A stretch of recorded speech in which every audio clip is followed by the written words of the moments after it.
So the solar eclipse happened like on one of the days I was on set. And everyone on set, down to like PA, second AD, everyone's like handing out glasses, be like, oh, yo, here you go. So like I'm in the transport getting ready to shoot a scene. And I'm like, all right, I gotta lock in and, gotta be serious. And like, okay, I gotta take this seriously. Like, you gotta make sure you're doing your thing and all that kind of stuff. And I get set. Literally everyone, Ethan, everyone is just looking up. Like, I'm expecting to go in this thing where I gotta be like, all right, I gotta be locked in. Everyone's just looking up the solar eclipse like, yo, you see that? That's so cool. Isn't that awesome? And I'm like, man, this is what it's all about. And it's something that I think like that's what I'm really working on even now, like carrying that into my career, not holding things so preciously or trying to get them so like, oh, I got to do this, I got to do it, like that. And like that was something I really learned from them. They were so fun. They had such a great sense of humor. I mean, so inclusive. Like there were definitely moments where like I would be like talking with like Ethan and Trisha and like the different cast and crew, and I'd be like, whoa, they're actually listening to what I'm saying right now. This is crazy.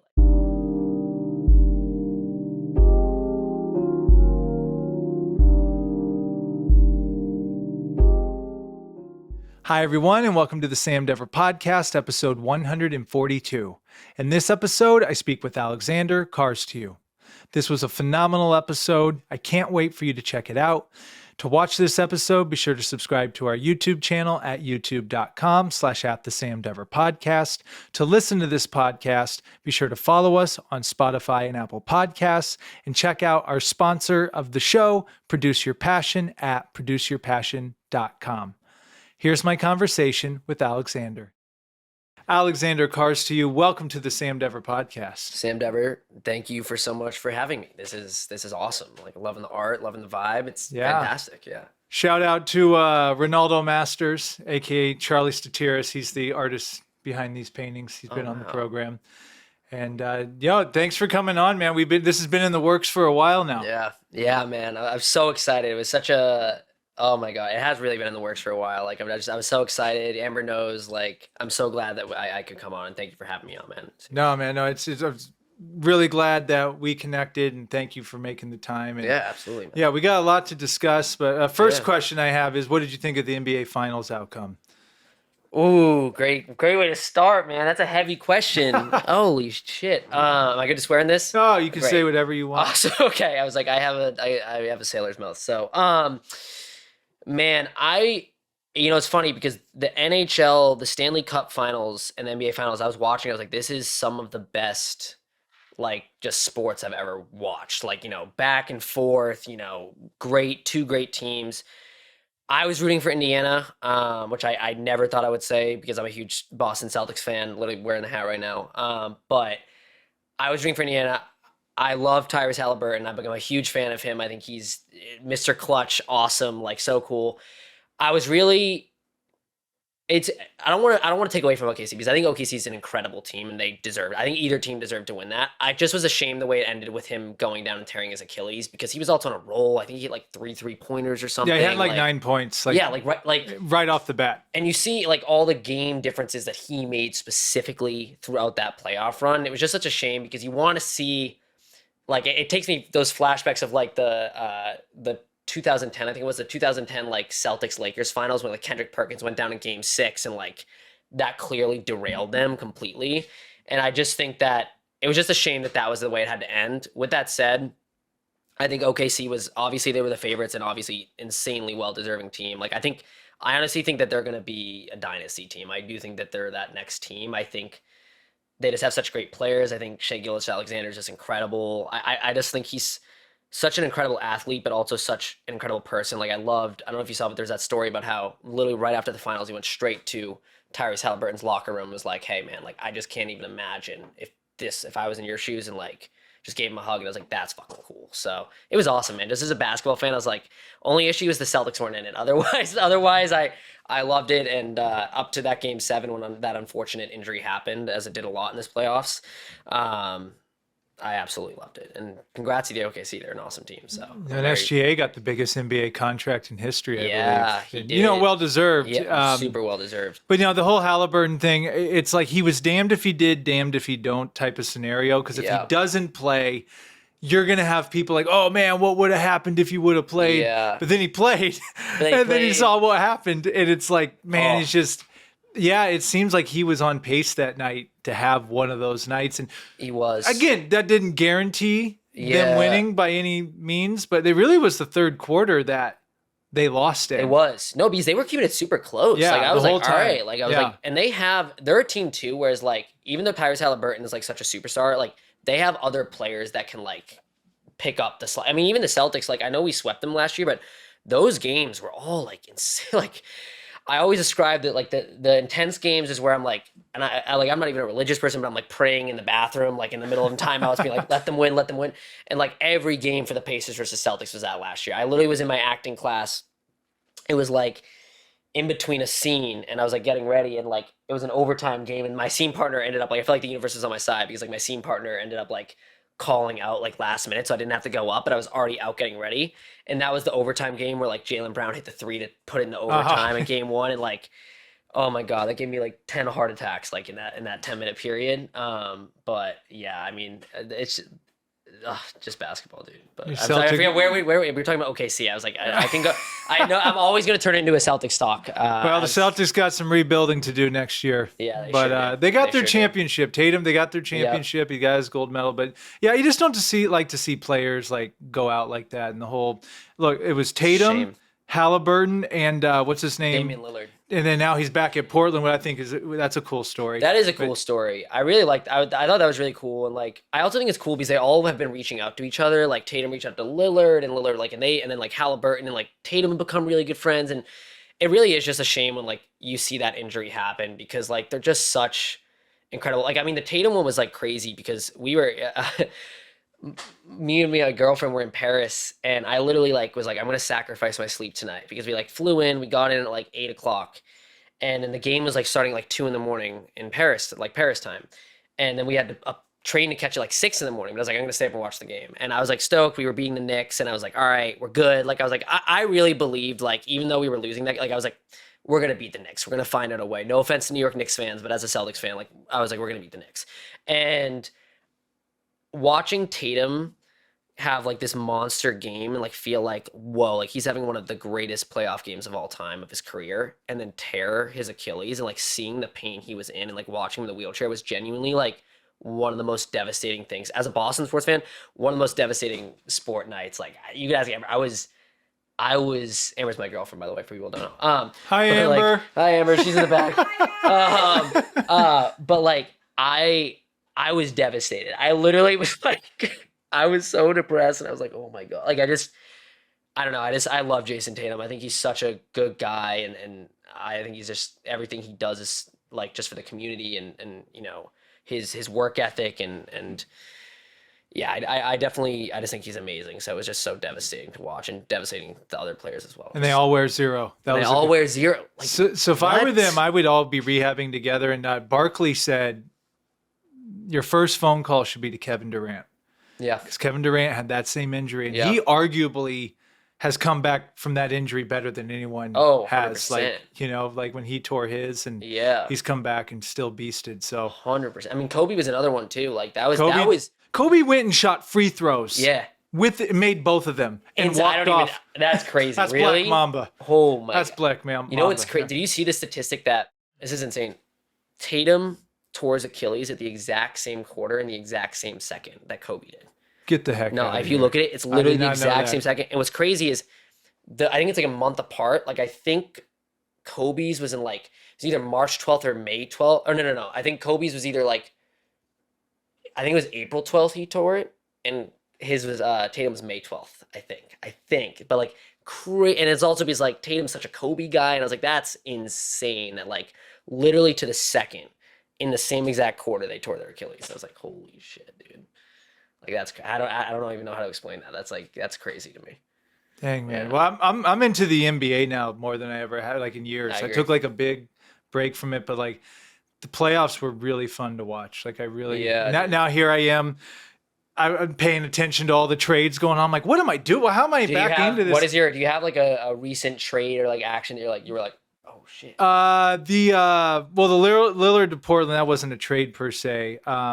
Well, shoot, what were the big ones that happened? The Durant to Houston.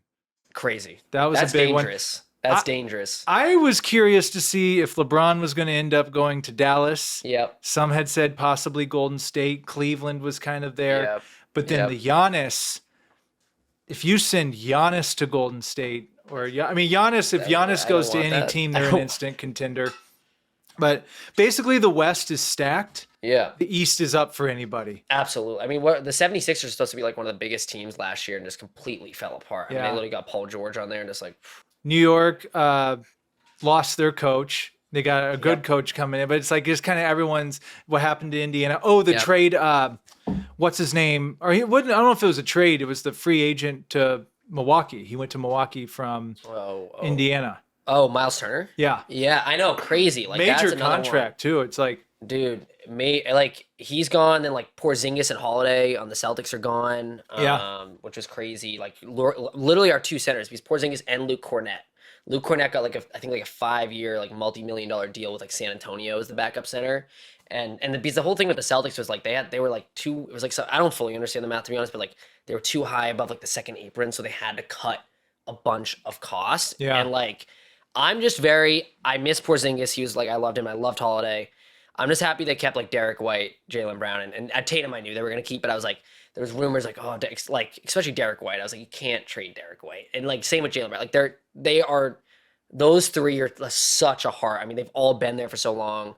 Like Derek White has so many of the most clutch moments in Boston history ever. The Miami Heat Game 6 that forced the Game 7. Like, so I was just glad that they kept those three. Like, because I was really sad when Porzingis and Holiday left. But it's crazy seeing how much the league is just like switching up right now. It's gonna be really interesting next year to see what happens. And I'll tell you, I'll predate this to about a year ago. What really got me back kind of into it was the Olympics and that Olympic game. Oh, that Olympic game of Team USA coming back, and then Steph Curry hitting ridiculous amounts of clutch threes at the end. That's kind of got me back into the swing, and then just paying a little more attention. And then once I started, I'm like, oh, this is actually really good. Like, this is good ball I'm watching right now. Yeah. So when we had our pre-show call, and I found out you liked NBA, we're talking about basketball and all that, it was pretty cool, man. Dude, it's the best. It's my favorite sport. I grew up with it since I'm an 8, and I was always the short, like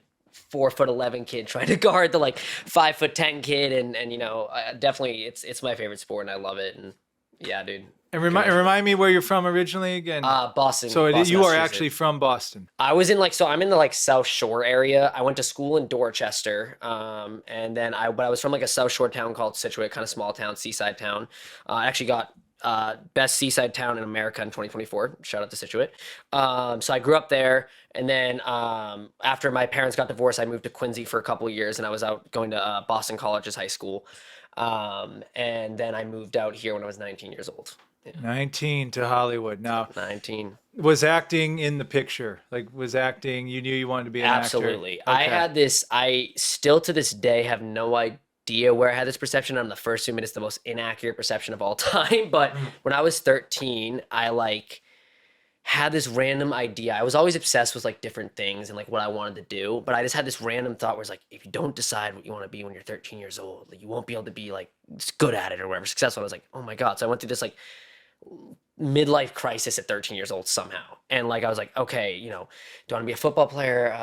No, like I'm not, you know, do I want to do that? Like I got tackled once and I was like, nope, I'm good. And I was like, I'm really all good with that. And then like, you know, basketball I was doing, and I was like, don't even basketball. I was like, oh, I really, you know, the height, like I just am not, was predicted to be like, I'm like 5'8", but I was like predicted to be like 5'6", and I was like, oh man, this is going to be tough. And like, I don't have the skill to make up for it. Like other smaller players have been able to do, like Nate Robinson and stuff like that. Yeah. But, so I was like really going back and forth. And then I realized I started watching The Walking Dead, and I loved that show, and I loved Norman Reedus in it specifically. So my dad took me to Comic-Con, and I met him, and I met like Laurie Holden, who played Andrea in the show, and Michael Rooker, who played, oh my God, I'm gonna forget the character, Merle, Daryl's brother. And I met them, and I was like, these people are fucking cool. I was like, these are really cool people. And I was like, I'm gonna be an actor. And then I basically was like, all right, what can I, you know, I turned to my parents and I was like, all right, who can I study? I was like, who can I study so I can be the best actor I can be? And they're like, oh, Leonardo DiCaprio. So I was like, great. So I watched pretty much all of his movies. Literally, I was like a little Leo clone at 13. I was like, had my hair slicked back like he did. I like copied his look from The Departed and certain things, and like I loved him. So started doing plays. My first play ever was Christmas Carol. I played the turkey boy, I think it was, or something. Heck yeah. And and then but I always knew I wanted to move out. My parents wanted me to finish high school, so I basically did like summer programs on my summers off, I would do like UCLA summer program, NYU's I did ACTs in San Francisco. I did like New York Film Academy, Boston Casting, and then as soon as I could move out, I was like, I'm going to California, and then I moved out when I was 19. So yeah. Yeah. Oh, so you came out, I'm being an actor, doing it. Yeah, 100%. I mean, I came out originally actually because I was going to Cal Arts program, and I was there for like 3 months, and it just was not the right fit for me. And I was taking acting classes at the same time while I was at the program because I wanted to have Cal Arts is in like the Santa Clarita area, so it's like 45 minutes out from LA, and I wanted to be developing my relationship to LA itself while I was at college, and so I was taking acting classes in LA, and then I was also taking my acting classes in Cal Arts, and I kind of realized I was like, you know what, I think it's in my best interest to just go to LA. So I told my teacher, she was great and about it and was very supportive. And I was like, I think this just isn't the best fit for me. And I decided to do the actor thing and come out, take acting classes out in LA, get a restaurant job and to pay the bills and go from there. So, yeah. Okay. And then we're going to probably work our way back a little bit, but then we're in a pretty big movie. Yes. Honey Don't, out in theaters, August 22nd. Which this will be aired after then, so it will be out. yes.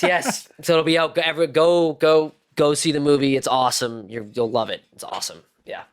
So movie by the Coen brothers. Yep. Yeah. It's Ethan. It's Ethan Coen and Trisha Cook. Actually, okay. Yeah. Ethan Coen and Trisha Cook. Yes. Okay. Yes. And they're incredible. They're amazing. Like they're just so. Yeah, they're just amazing. I have nothing but amazing things to say about them.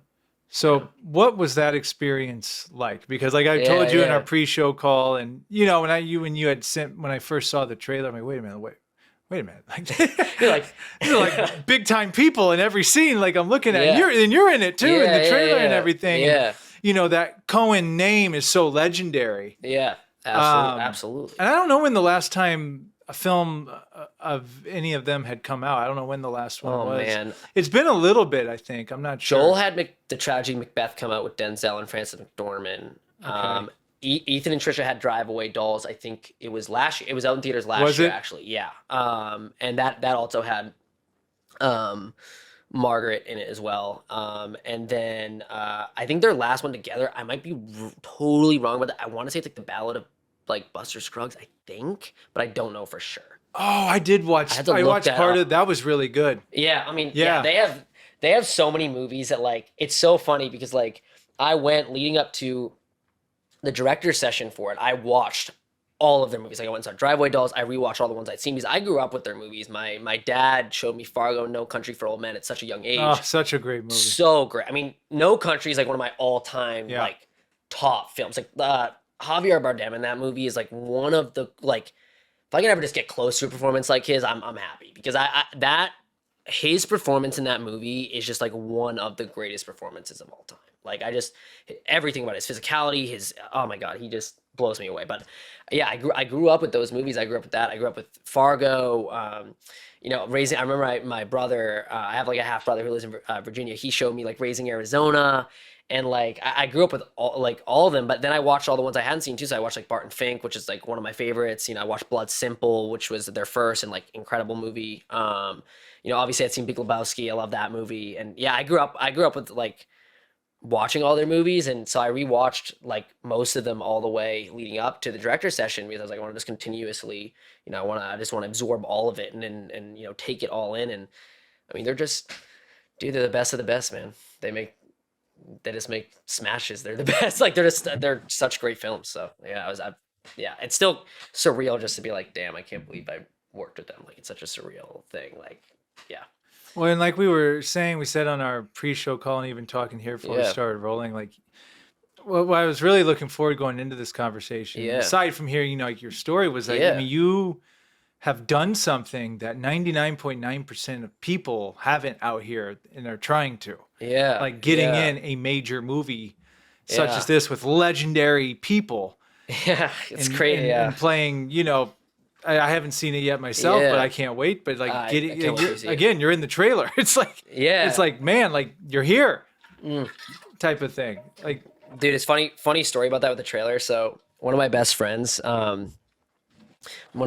he He's so funny because he would always find everything out before I did. So like I found out that the film was going to Cannes when he told me. He goes, dude, he's like, Honey Don't's premiere at Cannes. I'm like, what are you talking about? And then I looked at him, I'm like, oh my god, it's premiere at Cannes. He literally told me I was in the trailer. He's like, yo, he's like, I like wake up one morning. He's like, yo, the trailer dropped and our boy's in it. No way. And I was like, he literally told me every like significant update before it happened. So it was such an honor. Like I was so excited. Like I just immediately pulled up the trailer and I watched it with my girlfriend. And it was just like, yeah, I was so excited and just so honored to even be in it. So yeah. So tell us about that experience. Like, Yeah. what was it like with the cast and Yeah, man. the Well, chemistry on set? And dude, it was incredible. It honestly was like one of, if not, I mean, I've been lucky. I've been on a lot of great sets. It was just one of the greatest sets I've been on. It was so, one of my favorite things about it, and like specifically to me, is sometimes I can take. I always like to say sometimes like I suffer with like obsessive compulsive disorder, and I feel like I live sometimes. I call it like the Darren Aronofsky mind state because he like I always have like or a Greek tragedy mindset. Like I'll take an example. Like for an example, I could take this water bottle falling. Like let's say this water bottle falls down. And I could be like, oh my god, like this broke the floorboard. Sam hates me now. Like he's gonna never ever want me back in the show. This all getting scrapped. Like he's gonna everyone hate. Like I go like down these spirals and getting my first big role like this like or like significant credit. Like I just like but like besides being on set, I didn't know how to handle it because I was like, oh my god, like I was pretty much every second being like, okay, how am I gonna get fired? What's gonna happen? Like, oh my, like, is this actually like happening? Like my mom is she's like one of my best friends. I love her dearly. We have such a strong bond. I was calling her like multiple hours a day, like just being like, oh my god, I think I'm gonna get fired. Like I don't know if it like anytime paperwork, I'm like, oh my god, is this right? Like I was so, and then when I was on set, best time ever. Like genuinely, all that was just like poof, just went away. Like and kind of back to your point, like one thing with like Ethan and Trisha that I think they did such a great job cultivating with this film and like it was such a beautiful experience was like they were so much about like the fun of it. Like I remember Ethan would constantly make jokes being like, all right guys, we gotta get really serious now and do and like and it's like no, it's like it's fun. Like it's like they clearly love what they're doing and they're fucking amazing at it and like they want everyone to be having a fun time and make really powerful art. And I think that was something that was like so powerful for me. Like one of my other favorite like stories along the lines of that is so the solar eclipse happened like on one of the days I was on set. And everyone on set, down to like PA, second AD, everyone's like handing out glasses, be like, oh, yo, here you go. So like I'm in like transport getting ready to shoot a scene. And I'm like, all right, I gotta lock in and gotta be serious and like, okay, I gotta take this seriously, like, you gotta make sure you're doing your thing and all that kind of stuff. And I get set literally everyone, Ethan, everyone is just looking up. Like, I'm expecting to go in this thing where I gotta be like, all right, I gotta be locked in. Everyone's just looking up the solar eclipse like, yo, you see that? That's so cool. Isn't that awesome? And I'm like, man, this is what it's all about. I was like, this is what it's about. Like, this is, and it's something that I think like that's what I'm really working on even now, like carrying that into my career, not holding things so preciously or trying to get them so like, oh, I gotta do this, I gotta do it, like that. And like that was something I really learned from them, to be honest with you, like because they just had they were so fun. They had such a great sense of humor. I mean, so inclusive. Like there were definitely moments where like I would be like talking with like Ethan and Trisha and like the different cast and crew, and I'd be like, "Whoa, they're actually listening to what I'm saying right now. This is crazy." Like yeah, yeah, it was just crazy. Like it was just one of those ones I was like, there were so many moments where I was like, "Oh wow, like I'm sitting next to Margaret, and I've been a huge fan of her since Once Upon a Time in Hollywood. I saw that movie 8 times in theaters when I was 18. I was obsessed with it. It's honestly like I don't know what it says about me, but it's like one of my go-to like sick movies. Like I love like watching it if I'm sick. Like I just think it's such a great story. I think it has so many great combinations. And her, I remember seeing her and Austin Butler. I remember seeing them, and I'm like, who are these actors? I'm like, they're insane. And then Mikey Madison too. Like it's like, who are these? Like I was like so good, but her specifically, I remember seeing her in that movie and being like, this actor is fucking awesome. Like I would like love to be a part of a project with her at some point. And like she's just incredible too. She is just someone like seeing how she just carried herself on a set. Like I just learned so much from her as an actor and just being on set with her. And I just think that she is such an incredible person and leader. she was so fun and just such a collaborative person, and also just was a great leader. Like I really feel like she led that set, and like also I'm not farting. It's when I move this, I'm like just for everyone to know, I'm good. I'm like I promise. No. I heard that like twice. I was like I gotta call it out. I had an instant. Let's say shout out to Eric really quick over there.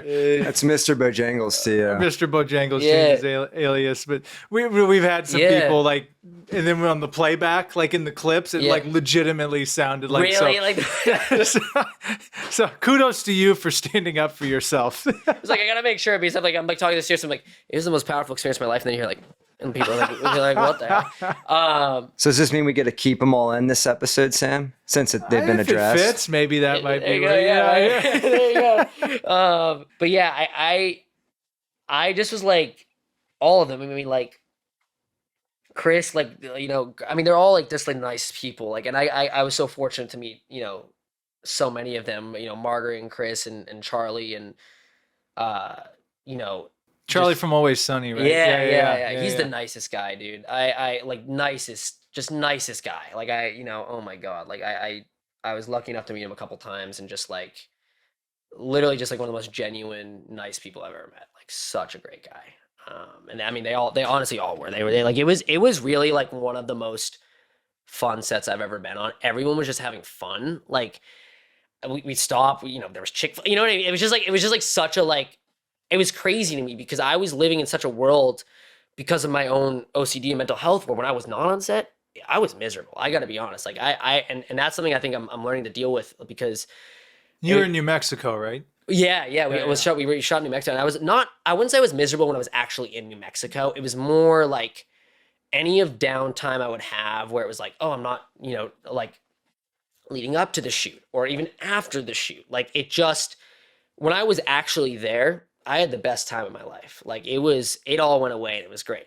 But like the nights before and the stuff like that, I mean, I was so stressed out and had such bad imposter syndrome and just was like, I don't know, oh my God, what if I fuck up this opportunity? Like, oh my God, like I need to like make sure I'm on my A game and all that kind of stuff. And I think it was really amazing working with them because they were just, again, like I know I keep saying this, but like they were just so fun and they really showed me like, yeah, like take this shit seriously and like, go all out at it but also have fucking fun. And I'm like, yeah, that's why I love it because it's fun. And I think that's something I have to remind myself of sometimes for sure. And they were, I don't know, like I just think that they so perfectly encapsulated that fun atmosphere. And yeah. It's interesting hearing you describe that because like we all think like big, and obviously everyone's working hard. They got to where they are for a reason. Absolutely. But it is interesting and cool to like hear someone get on the inside, yeah, if you will, of Hollywood and be like, no, man, actually everyone's pretty chill and laid back. And dude, so nice because one of my biggest problems I actually have with the industry, in my experience, I've been in a lot of different acting classes out here. I'm with Stuart Rogers right now, and I love his class, and he's my favorite class I've been in. But I feel like a lot of classes in LA, I was with some people that were very toxic in certain places. Like they try to scare you. It's almost like this like scare tactic. Like you gotta be, you better have the headshots ready. You better have this. If you don't do this, you're gonna be barred and da-da-da-da-da. And I'm like that's not a way. It's it's when you hear people like say like living, which I'm working so hard on this right now. Like it's not living out of fear or not living out of scarcity, living out of abundance instead. Because like I feel like there's such a scarcity mindset around that. And like now having like been in a film like that, I'm like that was not the vibe at all. Like it was people that were like, yes, were they the most like committed and hardworking and just badass motherfuckers of all time? 120%. Were they also having the time of their life? 120%. Like that was the thing that like, and I really try to like, even constantly when I'm in auditions, like if I get an audition, they're like, oh, I really want that role or like that. I try to remind myself like, yeah, you want that role, but also like, you don't need that role. As soon as you need it, like I feel like that's when it's like, oh man, like I feel like if it's just like if it's meant for me, it's meant for me, and that's it. Because that's the other thing is like, people say it, and I know it's like, people are, I used to hear it and be like, oh yeah, but it's like you really have no idea what the hell they're looking for. You don't know if they want someone taller, someone with a different hair color, oh, they know this person like that. And I think that's one thing that even my teacher preaches is like, you're never going to be able to guess what they want, so just show up as you. and that's gonna make them fall in love with you rather than trying to be like, oh yeah, like I this is exactly what they want in the breakdown of this and this and that, because you see it all the time. I mean, like all these actors like that I've looked up to, like Leo and Heath Ledger is like one of my all time favorites. Philip Seymour Hoffman, Nicholson, that they were just like doing their own take on it. And I really feel like in my experience when I've done that, that's when I've had the most success. And I've definitely not done that a bunch of times, and that's not when I've had the most success. Um, yeah. Sorry, I'm like, why did I even talk about that? I'm like, where were we? No, man, no, I go into trance sometimes. No, I mean, again, we're just gonna free flow this. Yeah, It's just like this stream of Gosh, these I make the love- best podcasts, by the Dude, way, where we can just 100%, like bro. just go exchange these streams back and forth. And Absolutely. it's fun. I'm really glad you brought that up lately, because Yeah. I've actually been pondering that. Yeah, people smell desperation. Yeah. They know, and Absolutely. there's something internally and subconscious, whether it's dating, whether it's auditioning, whether it's trying to Absolutely. do business, anything. Absolutely. There's something to be said where people are attracted to the ones like, oh, how come they're not Yeah. like begging me for this or want, you know what I mean? Like, it's so Absolutely. I'm sure like when you're acting and auditioning, Yeah.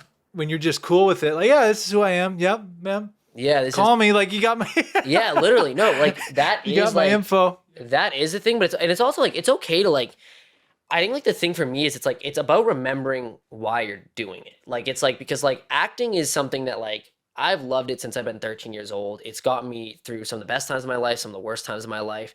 To be very frank, I actually one of the reasons, I was going through a very hard time, because my parents were about to get divorced and there was just sort of a lot of troubles going on at home, and I actually got into acting originally to be somebody else. Like that was why I got into it. And it's funny because the more I learned, I realized how incorrect that is, because you need to bring yourself to every role. Like that doesn't mean that you can't be chameleonic and all that kind of shit, but like it's always yourself. Like you have to, yourself is in every role. And but it's the point is being is like that. Like it's got me through so much, and it's something that like I genuinely love. Like I always talk when I saw Leo, I was like, all right, I really want to be an actor. But then I saw One Flew Over the Cuckoo's Nest when I was 14. Great movie. Great movie. Great. Like it's been my number one. That and Birdman have been like my top two for like since I've been like 14 years old. Like I've been upset. It kind of always goes over the place. I have a bunch, like No Country's obviously on there. I love, the Harry Potter movies. I literally have a tattoo for the Harry Potter movies. Like there's so many. Requiem for a Dream is one of my all-time favorites. My girlfriend hasn't seen it yet, and I'm like, oh my god. Which one? The Requiem for a Dream. Oh, get ready for a gut wrencher on that one. Bro, so the Requiem, quick side on that, because people are gonna, this is another one where you're like, this kid's crazy. But I saw that movie, so everyone was telling me, you gotta see this movie, you gotta see this movie, you gotta see this movie. I watched that movie on the day of Christmas Eve when I was like 18. Watched a lot of great movies when I was 18, looking back now.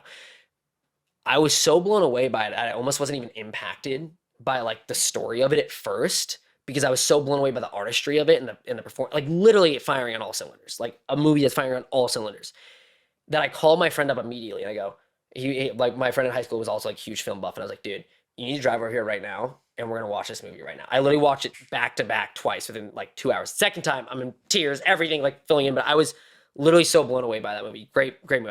But anyway, back to the top three. But no, Cuckoo's Nest. I saw Cuckoo's Nest when I was 14, and mental health has always been a huge thing for me, because my dad suffers with bipolar. I suffer with obsessive compulsive disorder, and I watched in my family how when mental health is unchecked, how that can affect can really hurt your own life and really hurt other people's lives. And it's always been a huge thing for me. And watching Cuckoo's Nest when I was 14, around that time, because my parents got divorced when I was like 16. And I saw Cuckoo's Nest when I was 14. So there's always that kind of 5 years before. There was a lot stewing, a lot of stuff going on at home. And watching that movie with my dad, of all people, was so powerful to me, because I thought that movie, I think that movie was so ahead of its time in mental health awareness. And hearing the stories about that movie, about how the cast like lived in the Oregon State Mental Hospital and became best friends with the patients and just completely immersed themselves in that world, I was like, I have to be an actor. I was like, this isn't a choice anymore. No matter how frustrated I get, no matter how hard on myself I get, what this movie is doing and what these actors did is why I need to do this, because it's bigger than just, art is bigger than just, my teacher's been talking about the Moscow Art Theater in Stanislavski and the Stalin era and all that kind of stuff, and how like artists were imprisoned and tortured and killed for freedom of expression. And it blows my mind. I think it makes me so honored to be an artist and to have that. And I think, and to be able to stand behind these powerful messages, because at the end of the day, like,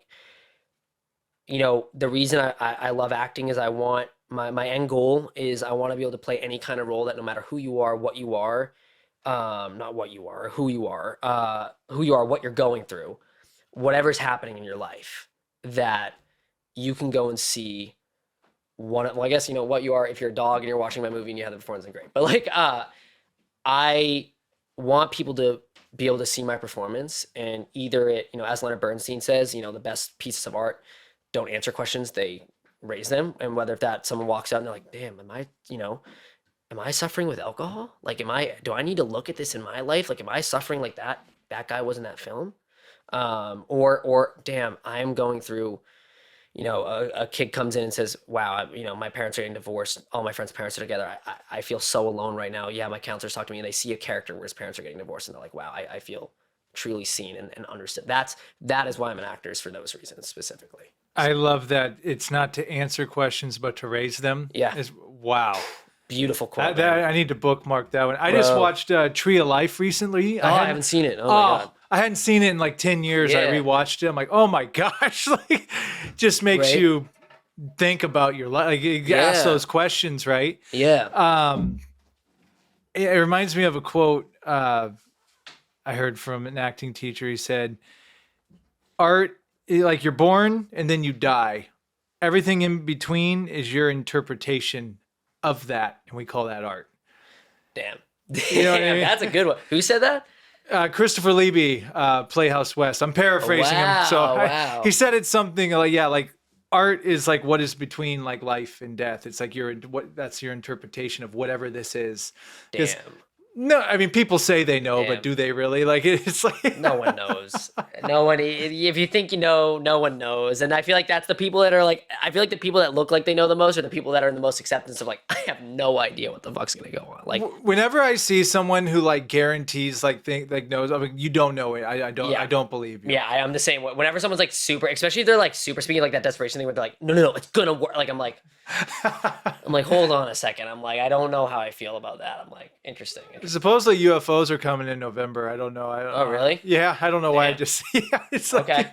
That's good to know. Those people are going to be, this is exactly what's going to happen, and blah blah blah. But then what happens is nothing happens, and literally like 2020? I used to be deathly afraid of it turning 2020 when I was or not 2012. 2012. I was so afraid of that. I was into that a little bit. Yeah. Yeah, I was so scared. Like, I remember telling my dad, like, I was like, are we gonna be fine? He's like, you'll be fine. And I was like really scared as a little kid. I was like, oh my God, 2012. Like, is this it? Like, do I need to like really appreciate everything going on? I was like, oh my gosh. So I'll get us back on topic here. Yeah. Terrence McKenna said something that shifted my perspective. Like, when it comes to quote unquote into the world, he's like, the world's been around for how many billions of years? Like, so for you to think that it's ending in your 80-year blip is kind of narcissistic and egotistical of you to think, oh, well, it's going to end in no, it's ending for all of us no matter what. yeah, that's 100% true.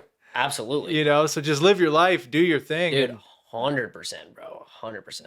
Absolutely. So take me through the time leading up to this role in Honey Don't. Like, where were you actor-wise? Well, I guess I'll start 2 years back and kind of work my way up. Yeah, so I went through so I moved out to LA when I was 19, like I said, kind of did the thing, was in different classes, trying that. Had a few, I had a couple managers, and, I think I had like maybe one agent or whatever at that time, but around 2022, I was really struggling because I was in acting class. It was really not, it was a very kind of toxic situation.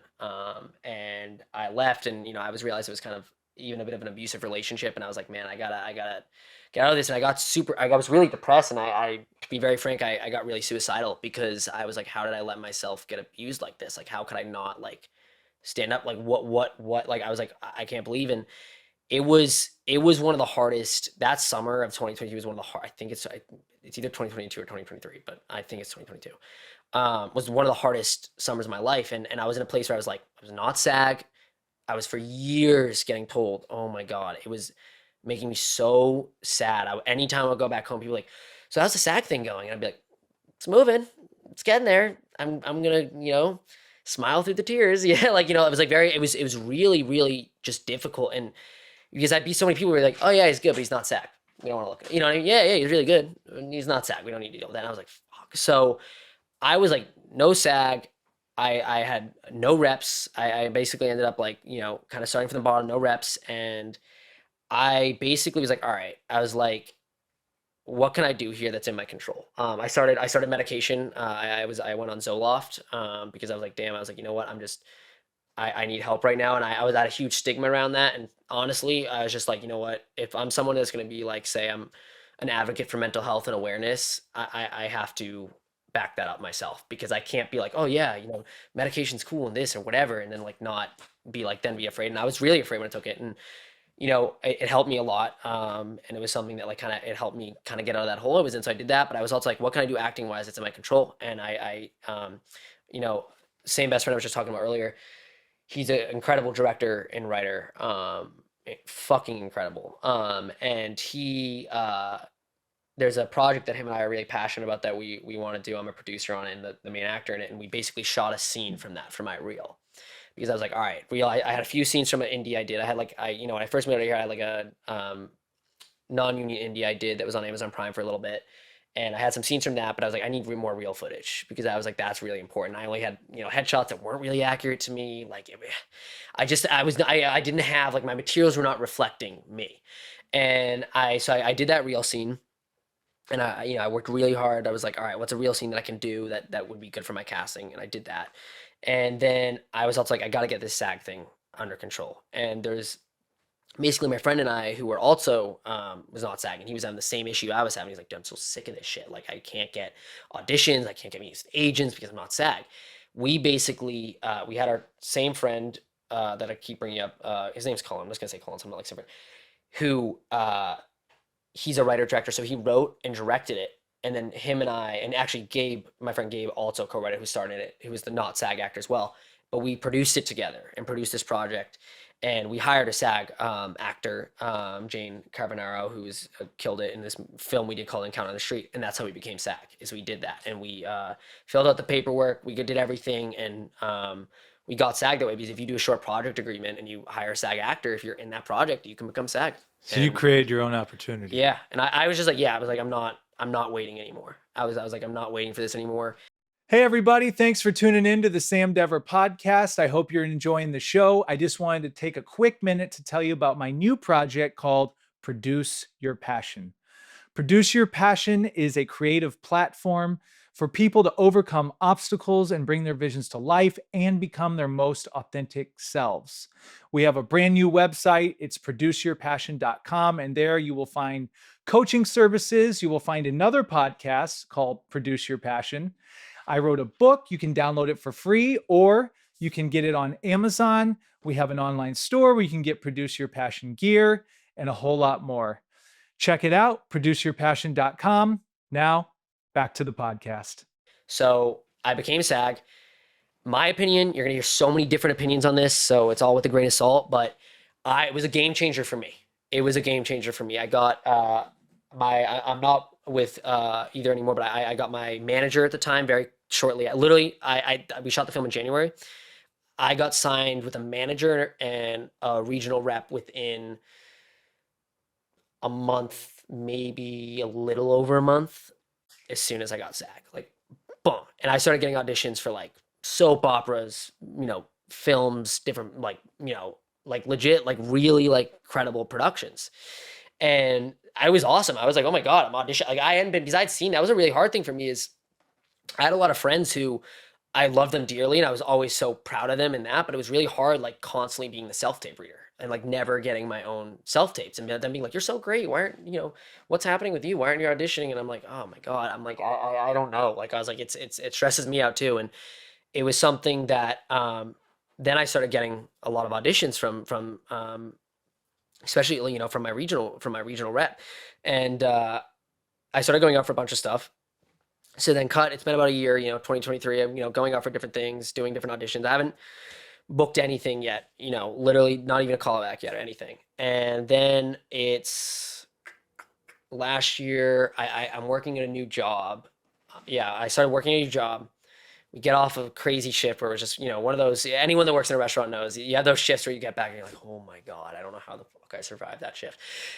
So we weren't dating at the time, but me and my girlfriend, we went back and I literally got an audition. I just quickly glanced at it. And I'm like, oh, okay. I'll look at that in a sec because I'm so tired. We're talking to her. I send it to my manager. My manager goes, holy shit, who got you this audition? And I'm like, what? Why is he reacting like that? And I look at it. And I wish this was on camera because it was such a funny reaction. I look at him like, why is he reacting like that? I look back at the breakdown and I see it's Ethan Coen and Trisha Cook. And literally my face drops.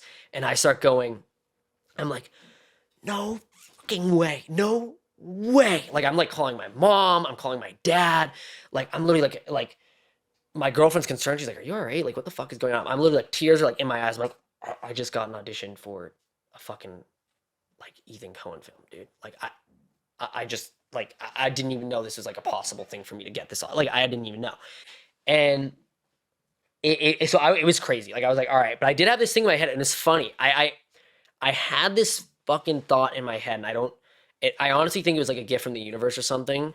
But specifically when I got this audition, because I would do crazy shit sometimes for my auditions to the point that it was like not helpful in the sense of I had nights where like I literally would get like 2 hours of sleep, and I would be up at like 3 or 4 in the morning, like driving Mulholland Drive, like, exploring my character, or like I would I would have like clock times. Like I would sometimes be like, all right, this 6 page, you have to spend at least 24 hours on this. It's due in the next 3 days. So we got to clock it out this. And I would like be like that. And for some reason with this audition, I was like, all right, you're not going to do that. You're going to go all out and you're going to spend time. We're not doing the clock time thing. We're not doing that shit.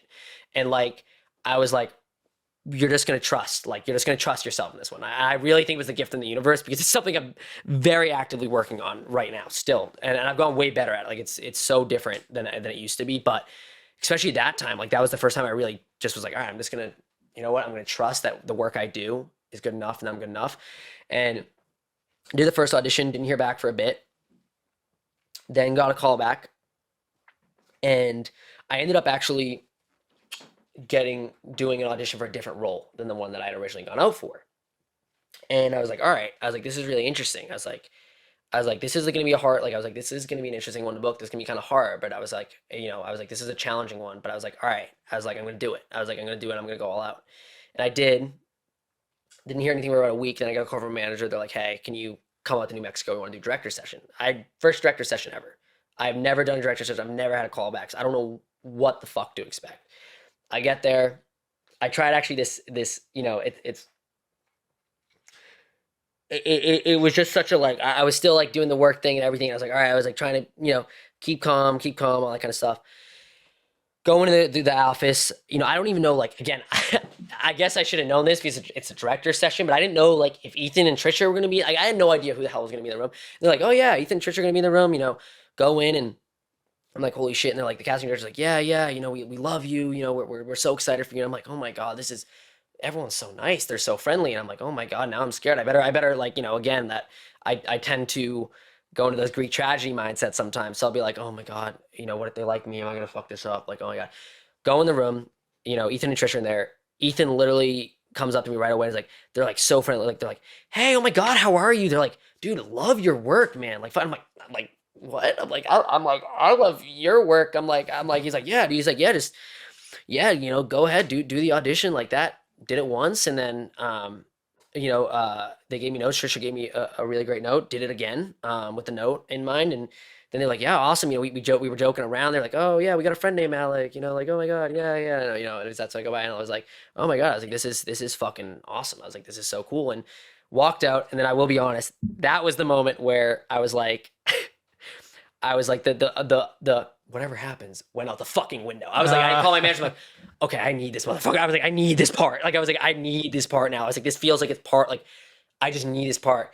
And I was like, oh my God, because I was so stressed out because I was like, oh my God, how am I going to wait? Like, I was like, this is like so stressful. And I got really lucky because they literally called me like an hour and a half, 2 hours later. And we're like, yeah, we're finalizing your deal right now. My agent called me and I was like, oh my God, thank God. And I was literally like, it was such a crazy experience because my friend and I did a road trip for my first film premiere ever in 2020.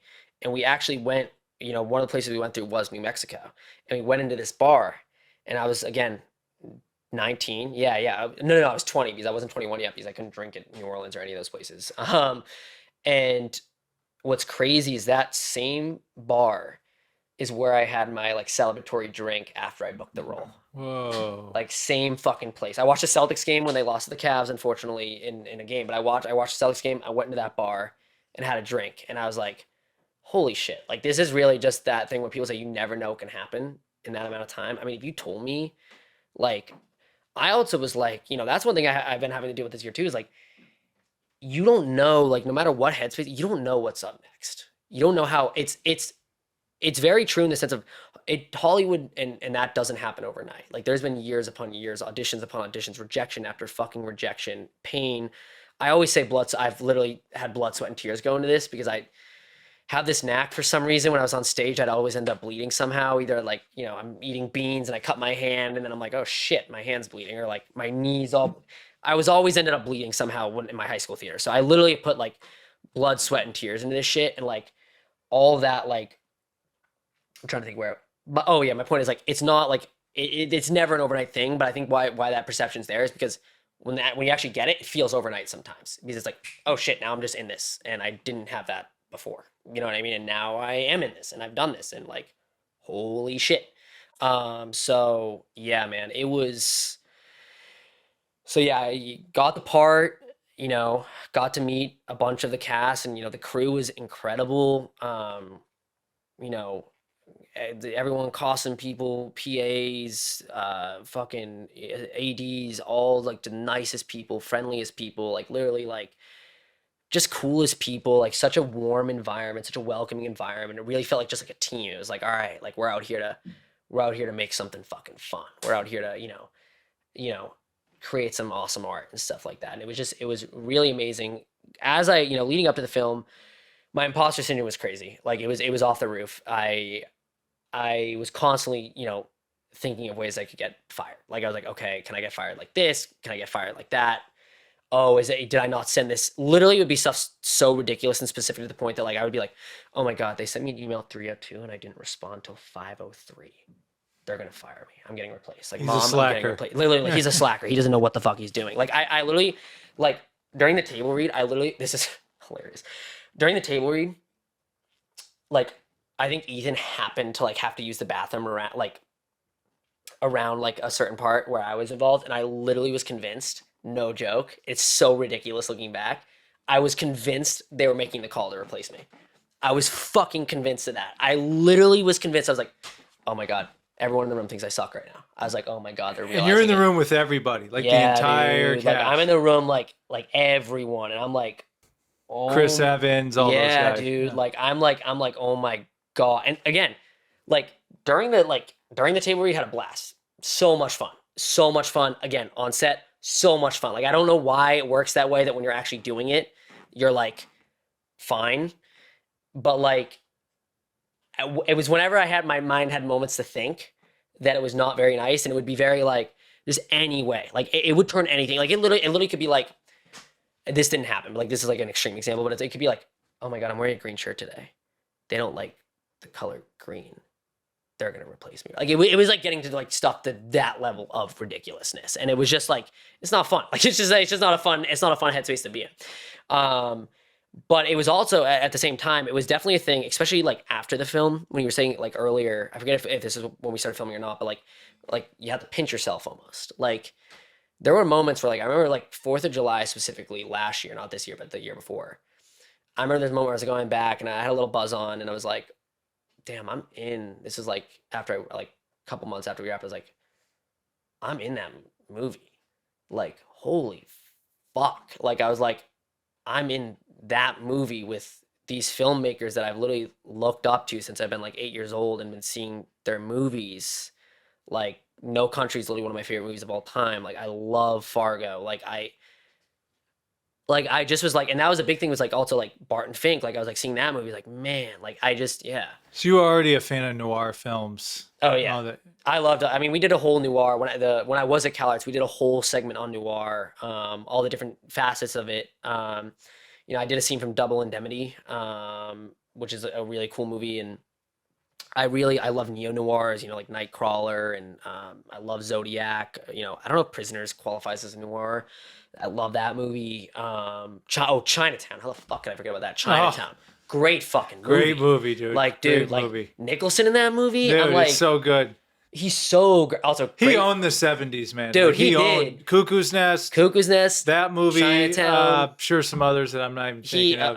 Oh yeah. Well, I mean, Easy Rider was his break. Yeah. I think that might have been Terms of 60s. Endearment. Wasn't he in that too? Yeah, with Jeff Terms of Daniels? Endearment. Dude, he had literally he had banger after banger. Because he had Easy Rider was his breakout. Got Man, nominated that's for an such a Oscar. great one. So That's good. a great And one. the minute he enters screen, you're like, who the hell is this guy? And you're like, this guy's awesome. That one, Five Easy Pieces is one of my favorite movies of all Oh, I time. forgot about that. Bro, Yeah. one of the greatest acting. That's probably Cuckoo's Nest, my favorite movie. But that might be my favorite performance of his because that scene where he's in the field at the end with his dad. Yep.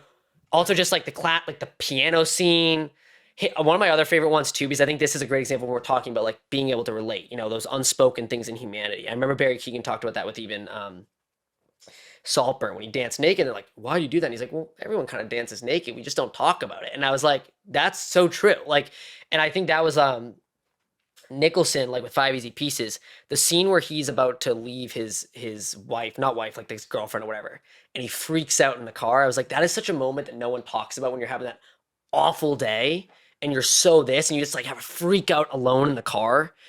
And then you go back in nothing happened. And you're like, yeah, I'm great. Like that. And I think, but that I could go on Nicholson for hours. But yeah, he had a bunch of bangers that came out. And one last side thing about Nicholson, because I love this story. I heard this on a podcast.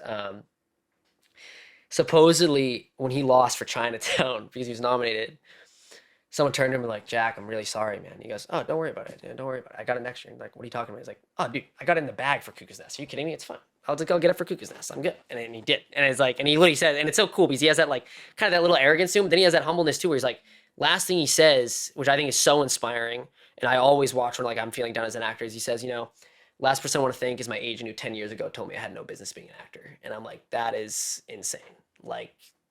Jack Nicholson's story is insane in the sense of, I think with the world we live in, especially with Instagram, we see so many of these young actors, 14. I mean, I had that belief. When I moved, I was 19. I was like, oh my God, is it too late for me to start? Because there's so many of these actors that have started, that have been out here for, years.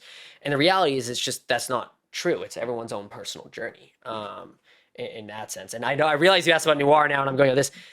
But I have to. You reminded me of a Nicholson story I heard, and I don't know how true or not true this is, but I heard he was doing a love scene with a woman, and right before they did it, he goes up to her, goes, "Hey, if I get excited," he's like, "don't take it personal," and he goes, "If I don't get excited, don't take it personal." Was that it, bro? I've heard that before. I thought, oh my God, I don't know dude, if he that said is it so like that, funny, dude. but it sounds like something he would say. It does sound like You know something what I mean? he would say. Oh my but God, to kind of bro. just ease the tension. Yeah, I think he That's was joking. hilarious, dude. Yeah, That's hilarious. Oh my God, he's fucking. You wild. actually bring up an interesting topic because, and I'll get your take because you, if you don't mind me asking, how old are you? I am 24. Okay, so you are still, in my mind at least, are in that younger-ish, Oh yeah, absolutely. young adult acting I go for crowd. high school shit all the time. Yeah, 15-year-olds, all that shit. Besides Timothy Chalamet, Yeah. I don't, at least I'm sure there's people out there, but they were saying he's the last of that DiCaprio type. Yeah. You know what I mean? Yeah, 100%. Actors now. So what is that age range like right now? Because I'm not as familiar with your age group down there. Is there budding superstars or is it wide open? I think Chalamet definitely has the most fame behind him for sure of that. I would say for sure. He's like what, 28, 29? Yeah, he's that? I think he's 29. But he's another great example. He's a great example though, because I will answer the take on the movie star thing specifically. He's a great example because people look at him and they're like, oh my God, overnight. I'm like, no, it wasn't. I'm like, he was in Law and Order when he was 12 years old. He worked his ass off. I mean, I don't know him personally, but this is all just from what I've heard about him and in interviews and stuff. He literally went to LaGuardia, worked his ass off there, was doing indie films like Miss Stevens, Hot Summer Nights, was in Interstellar. People forget about that. Was literally in Interstellar. And then Call Me by Your Name was his break. You know what I mean? But he was not he was working. he was working. Yeah, and And that's something that I think people forget about. Because even Leo's another great example of that. People are like, oh, Leo made it so easy. I'm like, dude, Leo couldn't get an agent for 5 years. He started at 6 years old. Literally, one of his agents wanted him to change his name to Lenny Williams. They said, I won't sign you unless you change your name to Lenny Williams. And he was like, no. And which I'm like, yeah, Leonardo DiCaprio's a dope fucking name. I was like, no way. I don't blame him. And like, but that's another great example. It's like, yeah, did he get his break when he's 16? But he started 6 years old. He couldn't get an agent for 5 years. He was constantly, he goes on, I think he was on like Romper Room, got kicked out because he was too energetic. Like he was constantly like just not. And I think that's like a side that people don't see because I think one thing that's like, it's interesting because it's like, I feel like, especially like through Instagram, people only highlight the wins. No one highlights the losses. So it's really hard. And like, I feel like remembering that because like I'll look at it and be like, oh my God, this person's doing so much better than me right now. And they probably will look at my stuff and be like, oh my God, this person's doing so much better than me right now. And it's like, I think that I wish there's a way because I also am like not about like, there's some people that definitely use Instagram where it's like, it can be really toxic and it's like they're shit talking people and I'm like, that's not healthy either. But I wish there was a way, like, I think there's like where there's just more honesty in that sense. And like, there are a lot of people that are for the record. And those are my favorite accounts that I follow personally. But yeah, I don't necessarily agree that that's, I'd say right now maybe, but like also in his like Barry Keegan's like in his age range. I think I look at him as a movie star, like Jacob Elordi, Sydney Sweeney. Oh my God, I'm gonna forget her name. Kaylee Spaley. I forget her name. She was just an Alien. Incredible actor. Like she just played Priscilla. Like all that. Like she was in the incredible in the Alien movie. She was great in Mayor of Easttown. Evan Peters is a little different because he's more TV based, but like I'd say Evan Peters is in there, with Dahmer and also Mayor of Easttown won an Emmy for that. Like so Zendaya, what about Zendaya? Oh, of course, yeah. How old is she? She's I think same age range as like Timothy and all that. That's Okay. Tom Holland, another one, great example. Okay, yeah, no, I guess Like about I think him. there are a lot, and I think there are just constantly new people coming. And I think people also break at different points because that's the thing that's interesting is like you look at like your classics like Nicholson, Marlon Brando, Robert De Niro, Dustin Hoffman. They all broke in like their like 30s. Yeah. Like they all were like around 30s. Like Dustin Hoffman didn't get like 31. Same with De Niro. Like they all broke 30s. And I think Pedro Pascal's a great example of someone right now. Like you look at it, like he just broke out and like he's I think he broke in his like mid 40s or something like that. And I think that's something that I think I really think it is. I think this is gonna sound so corny. So corny. I think I don't think it is dying out. Like my personal opinion is it's not. I think it's just it goes in waves. And I think there are going to be plenty of more. I think there are being more. Mikey Madison, another one. Mikey Madison is now a huge star after Nora. You know what I mean? Margaret, literally huge star. And she's in that age range. I think there's a lot of I think there's a lot of up and coming actors that are incredible that will be names that are not known yet, that we don't even know their names yet. I really do believe that. That's number one. I think there already are a lot, again, I do think Jacob Elordi, I forget if I mentioned him yet or not, but he's another one. But I think there are, I know I'm definitely forgetting a bunch too. I think there still are a lot. I think it's just they might not be as famous as Timothée Chalamet, which is fair. I mean, you can't dictate what way that's going to go in, but I would still look at them as movie stars. I mean, Barry Saltburn was a huge movie. Tom Holland's about to be in The Odyssey. You know what I mean? He was in Spider-Man.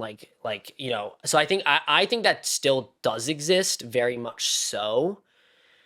I think also maybe it feels different because just of the way the media is changing, and there's also television wasn't as big when DiCaprio was around.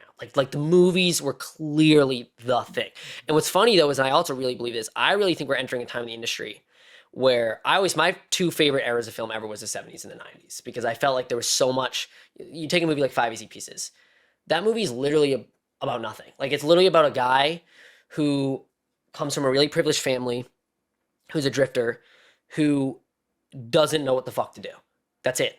You don't really see a lot of movies. Actually, I feel like in the last couple of years you have, but you don't see a lot of movies like that. Whereas I feel like the 70s and 90s were so much experimental, just of all different kinds of people, movies about all different kinds of people and different circumstances. And I think that's coming back now. And I really believe we're about to hit a renaissance in the next 5 to 10 years of those, of movies. And there's been stuff thrown in throughout, obviously Birdman and, Three Billboards, Moonlight, Everything Everywhere All at Once, The Whale. That's what I love, The Whale. but I think we're about to hit that renaissance again. So I'm curious to see how that's going to change this topic as well, because I do think people, I used to work at this sushi place right outside of a movie theater, and the amount of people that are like, damn, I just want to see a great movie again. You know what I mean? Like those, like that. Like I just have a real hunch that those are coming back. Like, and I already have seen like in the last 2 years, like with movies like, The Substance, fucking awesome. What were the other? Oh my god, I'm gonna blank on what were the other ones. What were the other movies I saw that year that were great? Oh, Eddington's fucking bomb. I don't know if you've seen that movie. I've heard about it. Yeah. Fucking awesome. One of my favorite movies of all time. Like genuinely, like already. That's just came out, right? Dude, just came out. It was, oh my god, dude. It is one of my favorite performances by Joaquin of all time. It's one of my favorite movies of all time. I think that movie is incredible. But yeah, I really think movies are coming back. So I guess in my long answer to your question is, I think I disagree with that. I don't think that era is over. I think maybe the wave is over right now, but I think that the waves are constantly coming. Margot Robbie's another great example of an actor, like Wolf of Wall Street. Like she popped off movie star. So I think there's a lot of actors, like I think Mikey Madison just, like she was in Once Upon a Time in Hollywood, but again, a lot of people did that. Then Honora came out, movie star. You know what I mean? Like obviously like she'd been in big things before that, but I really think that, yeah, I don't think it's dead at all. I think that's going to be kind of a constant evolving thing. Yeah. I love that, man. It gives me hope because, in the social media age, people are more concerned about being TikTok stars. And absolutely. They said that celebrity, and I'm not trying, because we're in Hollywood. That's part of it, right? Yeah, like, for sure. Like, but people, like, it's kind of watered down. Yeah. And people's attention spans, too. Like, they'd rather watch a 45-second TikTok clip than go watch a 2-hour feature. That's true. But what you are saying gives me hope that a lot of great art is still being created. People are still doing this. It sounds like this younger generation, there's a ton of talent. So I am really glad you were the right person to ask that, and you answered it very well. So many. And also just even like, there are people like in my acting class who like literally are like I look at them and I'm like, oh my God, like are so like much better actors than me. And I'm like, holy shit. Like there are all these people right now that I think we're, and I think it's a continuous thing. As Chalamet, people didn't know who Chalamet was at one point, and then they did. And that's how I kind of think it is. And I really think there's a bunch of people we don't even know right now that are going to be those people too. And that's so that's kind of that's my belief in that. That's dope. Yeah. Mr. Bojangles, do you have anything for us? Because I got another question I was going to ask here. Yeah, I guess first I got to say, fuck Celtics, go Cavs. All right, I need to beat him up. Right. So if we can cut the camera real quick. I wasn't going to stir that pot, but when you said Cavs and Celtics, I'm like, uh-oh. At least you're not Miami Heat. No, hell no. At least you're not Miami Heat. That's what I can... Because I like Donovan Mitchell. He's cool.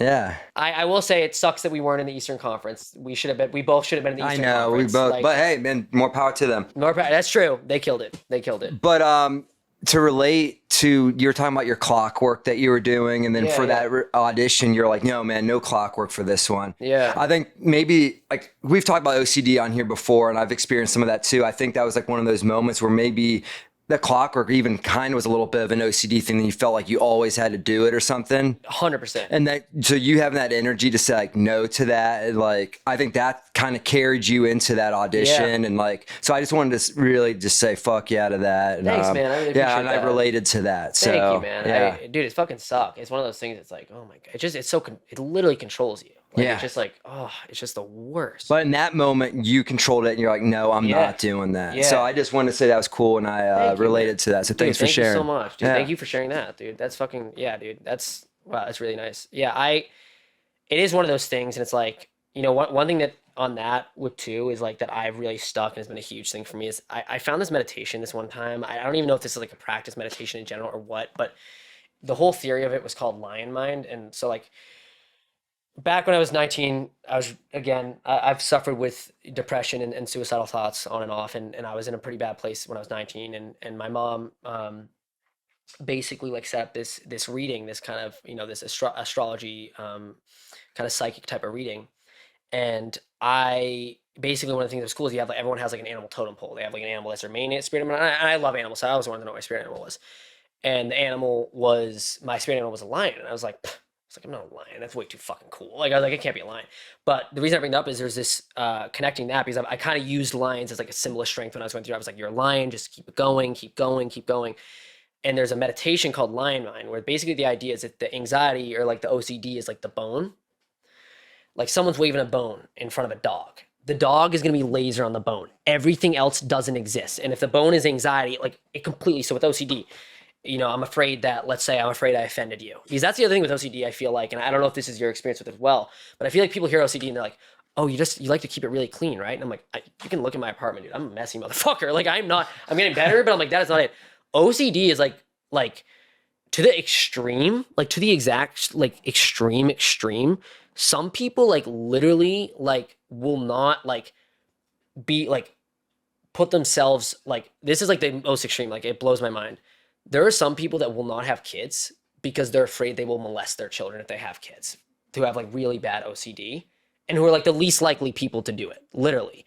But people are like, there's another one's like people literally with like a knife, like they will like stay out of like severe. I've like not had this, but like severe people with OCD like will like stay out of a kitchen because they're afraid they might like bump into the knife and like stab their mom by mistake. Like, and that's the shit like that, like it's just so intense. And like I to be honest, I think there's probably a little part that's helped me with an actor because I'm so easily believe all these crazy circumstances in my own life.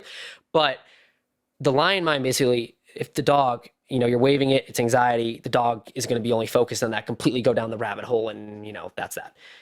If you do it in front of a lion, the lion's going to sit back and be like, all right, you're waving this bone. Do I want this bone right now? Do I want to go into this? Maybe. But why are you waving the bone? Maybe I want to eat you. Why? Yeah, maybe I want to eat you. Nah, I want to hang with my boys right now. Oh no, I want to go with my girlfriend. Like, nah, I don't want that. And it's basically the idea of like your mind being in a place where you accept it, take it in, because if you try to fucking be like, I'm not dealing with this, it's going to come up even stronger. Accept it, be like, okay, I feel like shit right now, and going from there, but not necessarily having to go down the full rabbit hole. So that's just a little side note, and yeah. I got a lot to say on that, but if we'll have a 3-hour podcast. Yeah, I know. Sorry, I was like, no, I've had my own experiences as well in that realm, and it can be a living hell, literally. Yeah, literally, dude. Literally, it fucking sucks, and man. It's there's a lot to say on it, but yeah. What do you feel like is the most debilitating part of it for yourself? The kind of what you said, the scenarios it comes up with that are just complete nonsense, complete nonsense. Yeah. And the thing is, when you're in it, it's completely real. When you're able to get out of it, you look like, oh my God, that was like so dumb. Dude. But while you're in it, it's 110% real to you. Oh my God. That's probably the craziest part about it. Dude, that's 100% like, no, it is, because it's like, I remember once I had a neighbor yell at me and I literally was convinced he was going to come and kill me in the middle of the night. And now looking back, I'm like, that's actually hilarious that I was so afraid of that. But I was deeply afraid. I had a hard time sleeping. I was like, oh my God, is he like, you know what I mean? Like, and it's like what you're saying. Like they don't, in the moment, they feel so fucking real. And then like, now I'm talking about that, like for that example, that was like 3 years ago. And I'm like looking back and I'm like, what the fuck? But then like, there's always my friend who also suffers with it, we talk about it a lot. And he was like, there's always like, it's like the glass is constantly refilling with something new. There's always like a new spin, new thing. Yes. One thing gets settled, another thing comes up. It's whack-a-mole. As soon as you whack one mole, a new mole pops right back up. Yeah. 100%. Yeah. 100%. And someone had told me the term radical acceptance. Yeah. Meaning, look, I can't control all this anymore. Whatever's going to happen is going to be. Yeah. If that person doesn't like you, so what? Dude, no, literally, like, absolutely. And just like, yeah, man, like that's the biggest thing. There's the book I was reading, because, I've gone to therapy for it and stuff. And they were saying the biggest thing with OCD patients is you have to be willing to accept that you don't know what's going to happen. That's like the biggest thing you have to be willing to accept is like, I don't know. I might not be okay. I am, you know what I mean? Like you just have to accept that, like, which is so scary, but it's like, that's what they say. It's like, that's like from the square one, like that's like something that like you work your way up to that. So, yeah. Well, I applaud you for sharing all this. And it's been a treat to really sit with you and get your thought processes. And I'm really excited for your future. Dude, hey, likewise. Like I'm really excited to see, and with our remaining time here, you have another project. Yeah, I do. Can you tell us about that here? Absolutely. So me and 3 of my best friends, basically, we were seeing all these people raise money for the shorts. And we were like, why don't we do a short? We all come from the East Coast. One of my friends literally went to the same high school as me. He was a senior when I was a freshman. And then the other two actually met on a film set in the East Coast. And they all moved out here. And we were like, yeah, let's do a film together. And we basically, the film's called Rage Bait. It's entering the festival circuit. And we just wrapped, picture locked it, and or picture lock, what, final lock, picture lock, final lock. I'm still new to that. And basically, we all developed the story together. Two of my friends, one of the main actors in it, co-wrote it with the director, and then we all produced it together. It's basically, it's a story. It's about like kind of the rage epidemic going on in America, and it's observing that. It's a neo noir thriller. It's about basically uh, this guy named Reese who's running a anger management program called Rage Bait. Young guy, kind of. This is who I play in the film. Kind of not influencer-ish, but I guess you can spin it that way a little bit. And basically someone comes to his group and is asking, trying to control their rage, and he has his method. It's the Rage Bait method. It's a 7-step method. This is how you control it. You refuse the bait, you accept the bait, all this kind of stuff.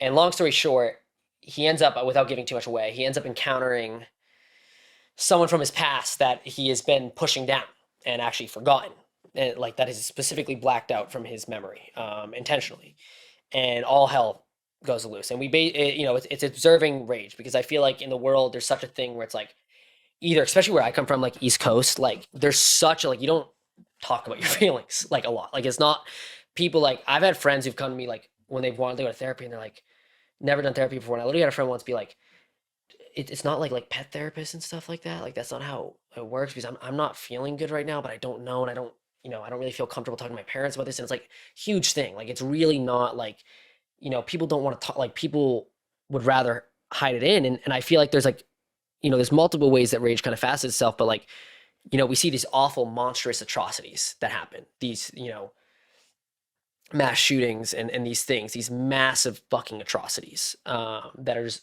unacceptable. And or we see these people that hold it down completely, and either it affects their marriage, they're not happy, it affects that they're miserable, they start drinking, they start go to drug use.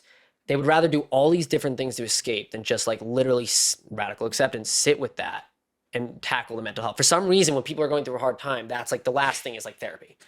The last thing is medication. No medication. Like last thing is like, oh, I should like look at this and look at myself. So we really wanted to make a film about observing that and being like, all right, like let's bring this into question. And hopefully when people see it, they'll leave with the question like, damn, am I holding in stuff? Like, should I talk more about this? Like, should I talk to people about this more? Because that's the other thing about it too, is one thing that was a big thing in my part too. I think one thing that's just as bad as negativity is toxic positivity and lying to yourself, because I actually think that makes for some of the most dangerous things to happen, is when you're lying to yourself and like being like, I'm doing great, everything is fantastic. That doesn't work. Like that I think actually is very toxic, not only to others around you, but literally to yourself. Like I think that like not accepting that, like I am far much more going to trust the person that's like, I'm depressed as shit right now and I'm actually suicidal at the moment, than the person that's like, just went through the worst thing ever. It's like, I'm doing great. You just got to keep on moving. Life's a blessing all the time. Like, I'm like, there is truth in that. Like life is a blessing, but I'm like, you got to accept when you feel like shit. Like that is just my personal opinion on it. And so like, that's another thing that kind of happens, because you'll see kind of like when you see the film, and I'd love to invite you guys both to a screener of it too. Oh, hell yeah, like, man. We'd love to. When is it? We're trying, I think we're, it's weird with the festival stuff because we don't know, screening. I know, we're eyeing, So it's done. some stuff. It's done. Okay, yeah. so it's in the can. Film is, and it's also, I forgot to mention, it's a proof of concept. We're looking to do a feature version of this, but we wanted to do a proof of concept that can also double as a short, and we can submit to festivals. But like, it's something I'm very proud of. It's something that was another role for me that was the hardest role I think I've ever played, to be honest, because again, I developed the story, but my friends wrote it. And I literally, up into shooting, I was like, all right, either what I'm going to do right now is going to be cool or it's going to fucking suck. Like, I was like, I don't know if, like, I literally, like, had so many times where I was like, all right, is this even, like, like, is this, so many conversations with the director being like, all right, like, is this good though? Like, I was like, am I, which I'm trying to get away from that mindset because like, fuck that. That's what my teacher always preaches, like, fuck the product mindset. And I really am trying to get away from that too, because that shit sucks, like, and being that mindset. But I was so like, I had no idea like how it was going to turn out. When I actually saw, so funny, we were in Vegas when we saw the assembly cut. I was with my girlfriend, the director, and then one of my best friends. And we were staying with her. We're all sit down, we watch it. I literally was so embarrassed when I saw the assembly cut. I was so embarrassed by my performance. I was like, oh my God, this can't see the light of day. Like, I was just like, I can't be selfish. Like, it has to. But I was like, people are going to think I literally am the worst actor on the planet. Oh my God. And then of course I realized like, okay, it's an assembly cut. A lot of actors react that way. And now it's actually one of the ones I'm most proud of because I think it's such a challenging character. And like on that note with toxic positivity, like you'll see this character has a lot of that. And that was a really interesting challenge. Kind of like there's a lot of different things going on. There's a lot of different masks that Reese is wearing, and that was a real wild challenge for me. But yeah, it's final lock. We're submitting to festivals. Still a lot more to submit to, and whenever we do get into one of those festivals and we have a screening, I'd love to invite you guys to it. It's something I'm very proud of. So Absolutely, man. Well, I can't wait to see that. I cannot wait to see Honey Don't. dude, I cannot wait for you And to see we'll it, get to dude. closing and final Yeah, thoughts yeah, here. yeah, So please. right now, where can people find you?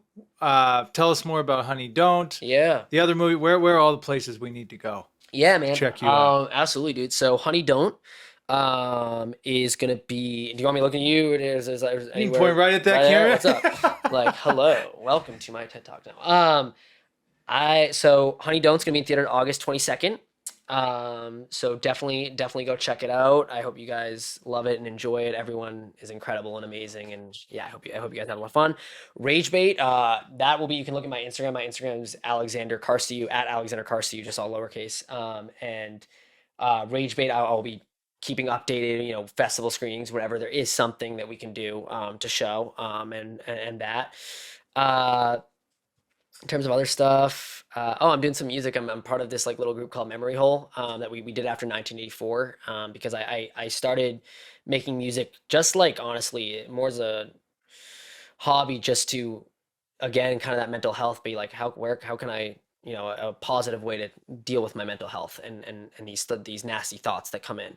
And so we're having our first couple songs released hopefully soon in the next couple months. And we called it Memory Hole because I love 1984 and yeah. all What that type good of stuff. music, like genre? It's kind of like alternative punk, grunge, a lot of influence from like Radiohead, Alice in Chains, Nirvana, Lil Peep. Radiohead's so good, dude. So good, dude. Okay, like I'll actually the start my bands- day a lot of times with everything, the Yeah. everything in its right place song. So Like, good, dude. It's just like get Dude. me amped for like whatever's coming on. that like the do do do do do. Yeah. Oh, Yeah. dude. So that one like fucking. Shout out to the 9 Inch Nails shirt you got Oh yeah, on dude. too. 9 Inch Nails. Oh, also, bro, like fucking like yeah, dude. Big David Lynch guy too. Rest in peace.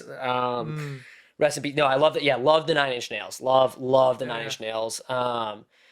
But yeah, so yeah, 9 Inch Nails is another actually good reference for us. But we kind of have that like there's a little bit of like some of it's like there's a little bit of that kind of like Lil Peep, like 9 Inch Nails, more of that techno kind of vibe. But then some of it is more of like grunge. Like I know like one album we have at some point in the books is like an album called Haunted, and like which is kind of about my own experience about my mental health. 1984 is kind of a little bit more. That's the album that's coming out soon. It's a little bit more of a story driven, but also kind of like just a societal thing and all that kind of stuff. And how I feel kind of sometimes society treats mental health. Because I could talk about mental health for hours. So, but like I just think we have such a long way in society to go to how the world needs to treat mental health. It's just the thing I always say is if you break your arm, people like go to a doctor. It should be the same fucking thing. Same thing. Well, and it's like one of those things too. I mean, dude, you hear about the amount of people that take their own lives like all the time, and they'll be like I may be butchering this Yeah. in comparison, but it's kind of like the school shooting thing a little bit, like, oh, hopes and prayers and blah blah blah, but then nothing really kind of changes. Still, same thing. Dude. Like when like someone that seemed to have it all together, like commits, oh my God, they seem like such a happy person, and it's like, all right, well, onto this. But then like with mental health, like when you bring it up with people, there's just like this weirdness they give you, like a look type of thing, like, oh, it's okay, you should tell us, but like people are afraid to talk about it because of the stigma.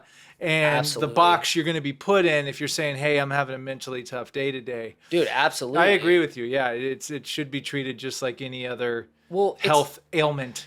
It's so powerful, too, because I also just think, like, you know, one thing is, again, being from Boston, I'm a Red Sox guy, which also I think they, calling it here, I think they may have got the World Series this year. So sorry, Yankees and Dodgers fans. But there was I think it was Jared Durant. He opened up about how he was really depressed and about his experience with mental health and depression and suicide.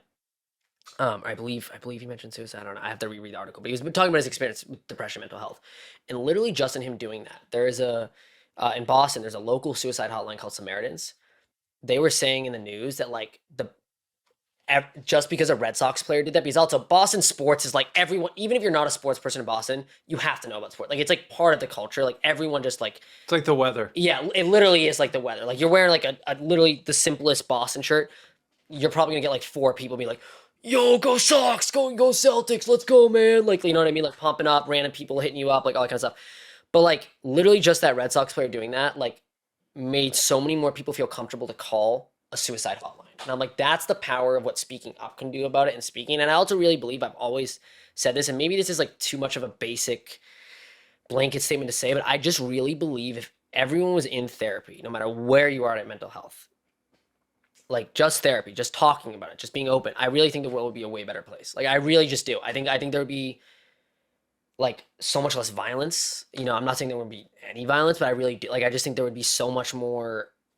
I just, you know, people always talk about you got to attack the root of the problem. You know what I mean? The root is the person. You know what I mean? Like I'm like, it's the person, the way that person's thinking, and that's mental. So like, why is that? I just don't understand, because like, even like last thing I'll take in my own personal experience, like I won't name who it is, but like I have an insurance that like best insurance ever when it comes to everything else. Getting mental health coverage has been the hardest goddamn thing on the, like it is literally like, and I'm saying all this shame shit I'm saying to you, like suicide, I'm on medication. I have like hardest goddamn fucking thing. I'm like, this should not be that hard, guys. I'm like, this should not like that. And that really is my thing. Like not to get too dramatic or, you know, but I'm like, my thing when I leave this earth, I hope that I can make any impact just to help mental health awareness and that people can feel less alone and that they can talk about what's going on. Because I think it's like what you're saying. There is that kind of sense, again, toxic positivity, where people are like, oh my God, yes, like that is awesome, like great for you. And I'm like, okay, dude, that coming from the person that's depressed, saying great for you, like is not really helping me right now. You know what I mean? Like I'm like, that's awesome. Yeah, I'm depressed. Like it's like that scene in Crazy Stupid Love where the guy's like, oh yeah, it's only a divorce. That's great. We thought you had cancer. It's only a divorce. He's like, yep, my marriage is just falling apart. Oh yep, I'm so happy. Like it literally is that. And like I get very passionate. It just bothers me because I think it's, you know, I just don't think it's fair. You know, I really do. I just don't think it's fair. And I think, you know, I'm very lucky in the sense I have very supportive parents and very supportive friends and people around me and a great, you know, great therapist. And I'm very, very fucking lucky for that. And I'm very grateful. And I know there's so many people that don't have those opportunities. And like, that's another big thing is I want people that maybe don't have the money or don't have those opportunities or don't have that they can find it in any way, shape or form, because that's not fair. And I think everyone should have it. So, yeah. Beautifully said, my friend. Well, thank you, man. I appreciate that. No, and I like how you said, you know, just by someone else speaking up about it, I really thought, I'm really thinking, like, I'm going to be thinking about that for a while tonight, because you're right. How many people are thinking, they just are even afraid to call that number because like, oh, I can't do that. People think on the... No, it's like, so true. Be open with it. And dude, that was beautiful, man. Thank you. Thank you so much. It was a great conversation, man. Mr. Bojangles, most of Bojangles is good. Amber, thanks again for joining us tonight. Shout out. She's the number one. She is not to be Mr., you know, whatever, but she's the best, dude. She's been my number one supporter. So, man, she's a beast, by the way. You got to check out this hilarious comedian, incredible fucking director, by the way. Get ready for the shit she's coming out with. Amber's super talented. Dog. Yeah. I just remembered you were in Meteor Shower. Like, she killed it. You're so fucking good, dude. All these like things start. Well, yeah, she was in that. Yeah, she was great in that. So, dude. Thank you. Go Celtics. Yeah, go say. She's a big Celtics fan now too. Wow. Loves Derek White. So it was meant to be right Oh, here. dude. So I actually, when we had that classic thing where it was like, we broke up. We were like seeing each other for a month. So we were seeing each other for a month, and then like I was like, we broke up because I was like having commitment issues and all that shit, and then mental health stuff. And then like, of course, it was like a Cheesecake Factory too, and then basically it's the next day, and I can't stop crying. It's almost comical. Like it's like I see my dog's toy and I start crying, and I'm like, because she got him the toy, and I'm like, oh my god, and I'm like, dude, and I just kind of moment I was like, all right, bro, like I was like, I'm gonna just call and say like, hey, I would love to take a chance. But the thing that was like my way of like being like, I want to date you, was I gave her my Jason Tatum jersey. Like I gave her my jersey. I was like, That's dude, better than a diamond, right bro, there. dude. I mean, especially if you know me, dude. Like I always joke like Celtics wise, bro. Like I've broken my arm for the Celtics. I almost like I got into a car accident for talking about the Celtics. Like I love the Celtics, dude. But diehard fan. Dude, well, I love it. Well, it was a pleasure having you both such a here. pleasure, Alexander, man. thank you so Dude, much. thank you for having me on. I always give the guests a final word. How would you like to end this podcast in about a minute? Well, man, first of all, thank you for having me on. I love everything you're doing with Produce Your Passion and the Sam Dever podcast, dude. Like, just fucking honored to be a part of your journey in this. And, I hope this is a fun podcast for everyone and all that kind of stuff. And yeah, I guess final thing I'll end on is like, obviously, go check out the movies and stuff like that. Like, please, like, I think you'll really like them. And, you're going to see some amazing, like, with Honey Don't too. It's just an amazing film. It has so many amazing messages in it. So definitely go check it out, and same with Rage Bait. But last thing I'll say, just like, if you are someone that's alone, and someone that, is struggling with mental health, just please, I know you don't know me, just fucking talk to someone. Like, just it's scary as shit, but I promise you, like, that is less, it's going to be less scary than the alternative. Like, just talk to someone. Like, no, you're not alone. No, there's probably like at least a handful, if not more, of people in your life that you think don't struggle with it, that are struggling with it. And there's nothing wrong with therapy. Therapists are badass. Know that it's like dating. It takes some time. I've been with some bad therapists. It's like dating. Like, go out if you feel the need for medication and that's what you feel, talk with your, if you are with a therapist, there's nothing wrong with that. Like, either, like, just know, like, you're not alone. And you have a lot of people around you and a lot of resources, and hopefully the world continues to catch up as well. So yeah.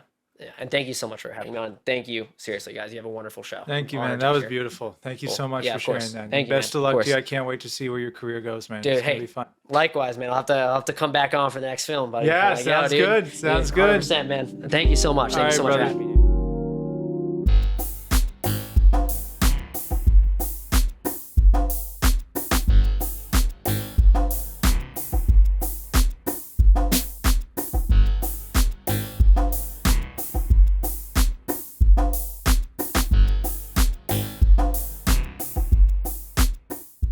Hey everyone, thanks for watching the Sam Dever podcast. Be sure to subscribe to our YouTube channel, youtube.com/@thesamdeverpodcast, and give us a follow on Spotify and Apple Podcasts. See you soon.